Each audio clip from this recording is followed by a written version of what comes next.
Mainstream media is painting an adversarial picture regarding the people of Baltimore and President Trump. One America's Neil W. McCabe took to the streets of that city to see what residents really think. After President Donald Trump launched his tweet storm about the city of Baltimore, Congressman Elijah Cummings and the conditions in this city, One American News spoke to people in Baltimore about their city, the president, and their congressman. My message to Donald Trump is, first of all, I love you. Second of all, I wish you would employ more militant action to Baltimore City to decrease the crime levels, more finances to help people like myself who own their home but have fallen under hard times. The neighborhood that I live in now is relatively safe. It's not very violent at all.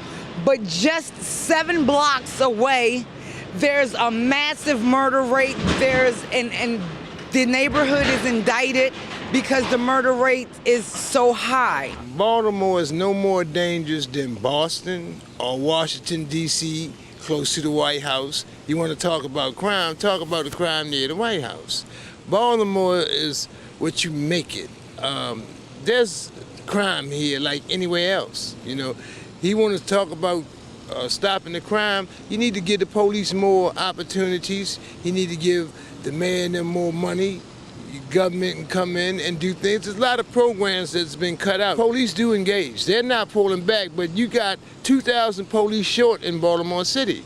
You know, you can't ask 10 police to watch 100,000 people. Come on, that's just not, you know, it's not the right thing to do. Late at night, you be outside on the streets at 1, 2 o'clock in the morning and be safe. You, your family, your kids, and everybody just hang out on the streets. That's where everybody was hanging at, you know, all during the night, during the morning. I'm talking about late in the morning, 2 or 3 o'clock in the morning.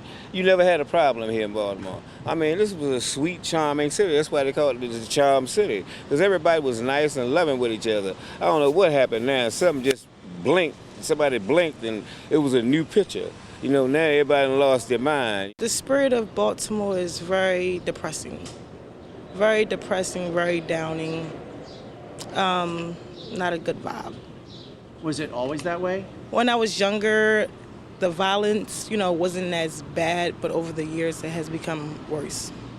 Have you seen violence? Of course. Like where you wouldn't see it before, but you see it casually Yes, the things now? that I see nowadays, I didn't see it when I was growing up younger. People actually dying in front of me, people getting shot in front of me. I didn't grow up seeing those things, but now today, in Baltimore, that's what's going on. I somewhat agree with Donald Trump when he did say it, and you know, I was kind of happy that he did stand out and recognize that about Baltimore. Like I said, I agreed, and by him saying that, it made me feel as though, you know, he was paying attention to what's going on here in Baltimore, and maybe some things can be done about it. People don't understand that Donald Trump is definitely trying to make America great again, definitely trying to make the black community great again, because people don't understand that food stamp was like a big burden on us. Like, I think he should have did away with that like 30, 40 years ago. Then our generation wouldn't even been worrying about, you know, food stamps and none of that stuff. So there's a lot that Donald Trump been doing that a lot of people don't like, but they got to understand the man a little more, that's all. Neil W. McCabe, One American News, Baltimore.